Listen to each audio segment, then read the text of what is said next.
दोस्तों भाई जैसा कि हमने कल की वीडियो में इस बारे में डिस्कशन किया था कि आईपीएल 2025 के मेगा ऑक्शन से पहले वो कौन कौन सी टीमें हैं जो अपने कप्तानों से नाता तोड़ सकती है, यानी कौन से कप्तान हमको आईपीएल 2025 में वापस से उसी टीम के कप्तान बनते हुए नहीं दिखेंगे जिस टीम के कप्तान वो पिछले सीजन में थे। अगर आपने वो वीडियो नहीं देखी है तो यहां पे आई बटन पे क्लिक कर लीजिए, पूरी वीडियो आप देख सकते हैं। अब बात करें आज की वीडियो की, तो भाई आज की जो वीडियो है इसमें मैं आपको ये नहीं बताने वाला हूं कि कौन सी टीम अपने कप्तान को रिटेन करेगी, कौन सी टीम अपने कप्तान को रिलीज करेगी। मैं बस आज की वीडियो में आपको एक बहुत बड़ा सच बताने वाला हूं। वो सच ये है कि पिछले सीजन में जो भी 10 टीमें पार्टिसिपेट कर रही थी, उन 10 टीमों के जो भी कप्तान थे, आखिर उन कप्तानों ने अपनी टीम के लिए कैसा कंट्रीब्यूशन दिया था। फुल एनालिसिस के साथ, स्टैट्स के साथ, फैक्ट्स के साथ और नंबर्स के साथ मैं आपको सब कुछ बताने वाला हूं, सब कुछ दिखाने वाला हूं, जिससे आपको ये क्लियर हो जाएगा कि 10 टीमों के जो कप्तान थे उनमें से वो कौन कौन से कैप्टन थे जो पिछले आईपीएल सीजन में अपनी टीम के लिए आशीर्वाद बने as a captain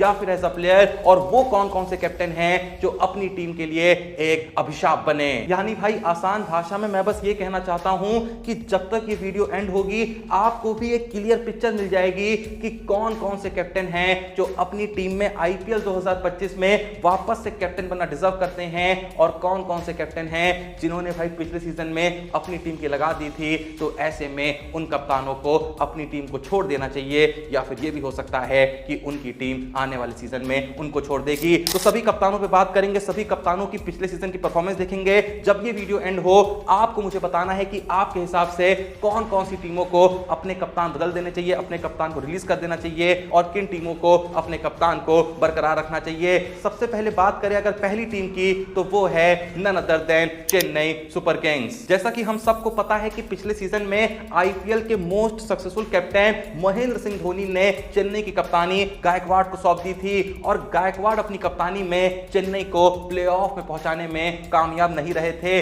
5th position Chennai की पिछले सीजन में आई थी, लेकिन अगर एज अ प्लेयर देखें तो गायकवाड़ ने एक बहुत ही इंपॉर्टेंट कंट्रीब्यूशन दिया था। 14 मैचों में 583 रनों का योगदान दिया था 53 की औसत से, और स्ट्राइक रेट रही थी 141.16 की। मतलब कप्तानी में कोई बहुत बुरा हाल भी नहीं रहा था। बात करें हार और जीत के रेशियो की, तो जो 14 मैच लीग स्टेज में चेन्नई ने खेले थे, गायकवाड़ की कप्तानी में 7 मैचों में चेन्नई को जीत मिली थी और 7 मैच उसको गंवाने पड़े थे। लेकिन गायकवाड़ ने एज अ प्लेयर बहुत ही बेहतरीन कंट्रीब्यूशन दिया था। 14 मैचों में 583 रन जड़े थे 53 की औसत से, और स्ट्राइक रेट रही थी 141.16 की। मतलब एज अ प्लेयर तो कमाल की परफॉर्मेंस रही थी, लेकिन कप्तानी की बात करें तो बहुत कुछ ऐसा कमाल भी नहीं किया था, लेकिन सेम टाइम पे कुछ ऐसा बहुत खराब काम भी नहीं किया था। क्योंकि अगर आपको पिछले सीजन का हाल याद हो तो वहां पे बहुत सारी टीमें ऐसी थी जिनका भाई यही रेशियो था हार और जीत का। लीग स्टेज के दौरान 14 मैच खेले हुए थे, 7 मैच जीते थे, 7 मैच हारे थे। सारा खेल जो था वो रन रेट का था, और रन रेट के मामले में एकदम अंतिम क्षणों में आरसीबी ने बाजी मार ली थी, वरना शायद चेन्नई प्लेऑफ में पहुंच गई होती। और एक बार प्लेऑफ में पहुंच गई होती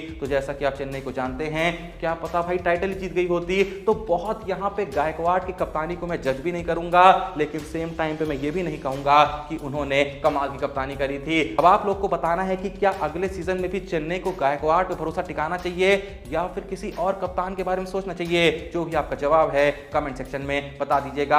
आगे बढ़ते हुए बात करें दिल्ली कैपिटल्स की, तो जैसा कि आप जानते हैं कि पिछले सीजन में ऋषभ पंत ने वापसी करी थी, जो कि दिल्ली के कैप्टन भी थे। उनकी कप्तानी के अंडर दिल्ली कैपिटल की पोजीशन 6th रही थी पॉइंट्स टेबल पे, और लीग स्टेज के दौरान 14 में से 7 मैच दिल्ली ने जीते थे और 7 मैच में हार का सामना करना पड़ा था। इंडिविजुअल उनकी परफॉर्मेंस की बात करें तो ऋषभ पंत ने 13 मैचों में 446 रन जड़े थे 40.55 की औसत से, और स्ट्राइक रेट रही थी 155.40 की। दिल्ली कैपिटल से आगे बढ़ते हुए अगर बात करें गुजरात टाइटंस की, तो गुजरात ने भी पिछले सीजन में अपने नए कप्तान की घोषणा करी थी, जो कि थे none other than Shubman Gill. Shubman Gill की कप्तानी के under Gujarat Titans points table पे 8वीं पोजीशन पे रही थी। 14 में से मात्र 5 ही मैचों में गुजरात को जीत हासिल हुई थी और 7 मैचों में गुजरात को हार का सामना करना पड़ा था। गिल की इंडिविजुअल परफॉर्मेंस की बात करें तो बहुत शानदार भी नहीं रही थी, लेकिन बहुत वाहियात भी नहीं रही थी। 12 मैचों में 426 रन जड़े थे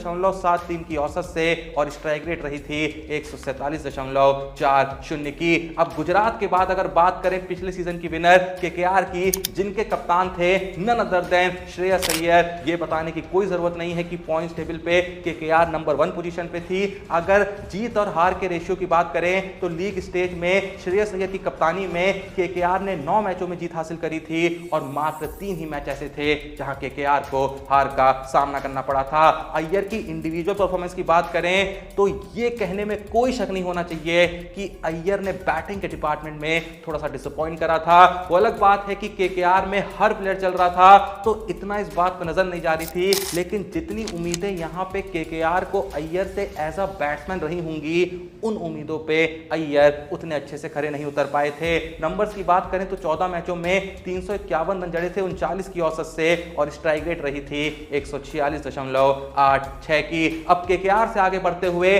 बात करें अगली टीम की तो वो है Lucknow super giants. KL Rahul की कप्तानी में लखनऊ की पोजीशन पॉइंट्स टेबल पे 7th रही थी। हार जीत के रेशियो की बात करें तो लीग स्टेज के दौरान 14 मैचों में से लखनऊ को 7 मैच में जीत हासिल हुई थी और 7 मैच में ही हार का सामना करना पड़ा था। राहुल की इंडिविजुअल परफॉर्मेंस की बात करें तो भाई 2023 के सीजन में तो बहुत ही बुरा केएल राहुल हक के आए थे, स्ट्राइक रेट भी घुसी पड़ी थी, लेकिन 2024 के सीजन में एक सुधार देखने को मिला था। 14 मैचों में 520 रन जड़े थे, एवरेज रही थी 37.14 की और स्ट्राइक रेट रही थी 136.13 की। तो ये थी लखनऊ के कप्तान की परफॉर्मेंस पिछले सीजन में। अब लखनऊ से आगे बढ़ते हुए बात करें मुंबई इंडियंस की, जिन्होंने भी वंस अगेन एक नया कप्तान घोषित किया था जो कि हैं हार्दिक पांड्या। अब सबको याद होगा कि मुंबई इंडियंस का ये जो अनोखा मूव था ये पूरे तरीके से फेल रहा था, क्योंकि हार्दिक पांड्या की कैप्टनसी में मुंबई इंडियंस को मिली थी पॉइंट्स टेबल पे 10th पोजीशन। हार जीत के रेशियो की बात करें तो 14 मैचों में से मात्र 4 ही मैच में मुंबई जीत पाई थी और 10 मैचों में मुंबई को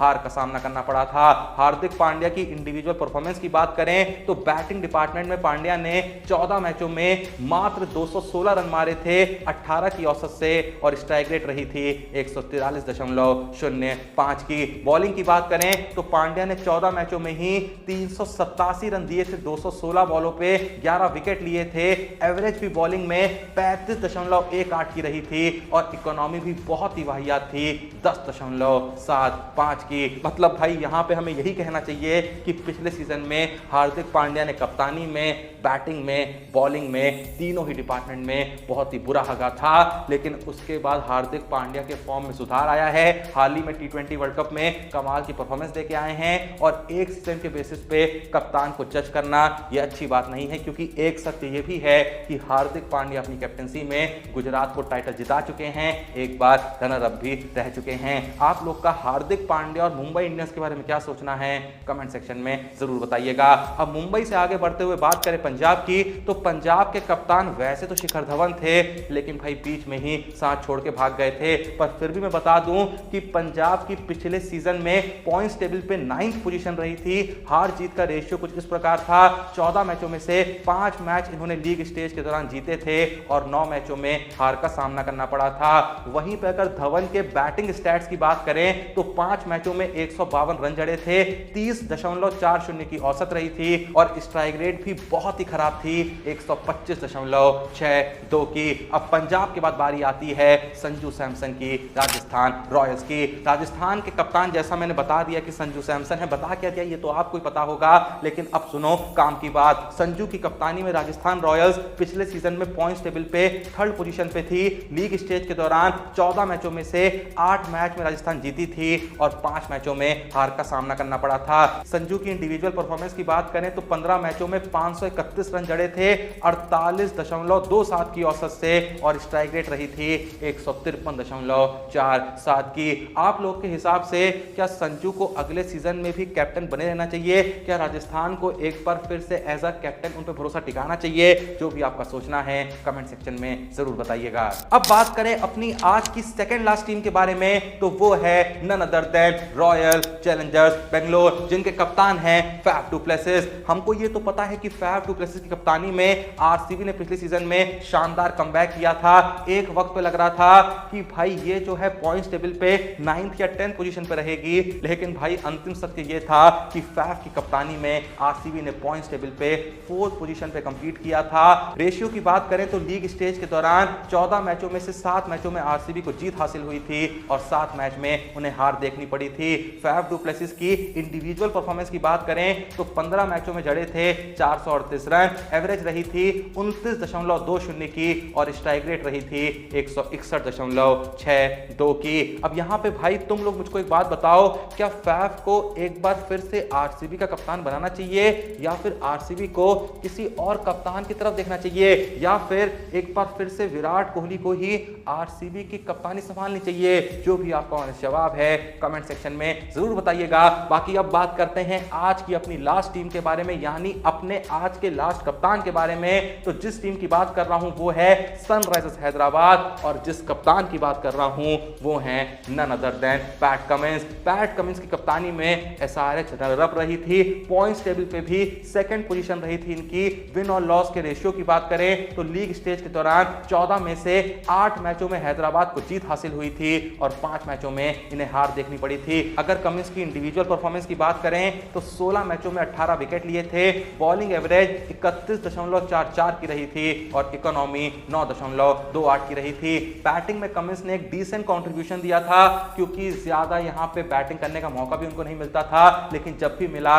एक अच्छा कंट्रीब्यूशन दिया। 16 मैचों में 136 रन मारे, 4 बार नॉट आउट रहे, एवरेज भी बढ़िया रही एक बॉलर के हिसाब से 22.67 की और स्ट्राइक रेट भी अच्छी रही 143.16 की। मतलब पैट कमिंस ने एज अ प्लेयर भी और एज अ कैप्टन भी बहुत कुछ किया था भाई हैदराबाद के पिछले सीजन में। तो भाई वो तो कप्तान रहेंगे ही रहेंगे, भले कोई रहे या ना रहे। अब जो भी ये वीडियो देख रहा है भाई देखो, मैंने 10 टीमों के कप्तान का रिपोर्ट कार्ड तुमको दे दिया पिछले सीजन का कि वो कप्तानी में कैसे रहे, कप्तानी के अंडर उनकी टीम कैसी चली पिछले सीजन में, और साथ ही साथ ये भी बता दिया कि एज अ प्लेयर उन्होंने टीम के लिए कैसा कंट्रीब्यूशन दिया। अब तुम लोग मुझको बताओ तुम्हारे हिसाब से कौन कौन सी टीमें हैं जिनको भाई इस सीजन में नए कप्तान की जरूरत है, और अगर नए कप्तान की जरूरत है तो तुम्हारे हिसाब से उस टीम का कप्तान कौन होना चाहिए? अपना जवाब कमेंट सेक्शन में जरूर बताना। बाकी वीडियो पसंद आई लाइक कर दो भाई, चैनल को सब्सक्राइब कर दो। मिलते हैं नेक्स्ट वीडियो में, तब तक के लिए जय हिंद, धन्यवाद।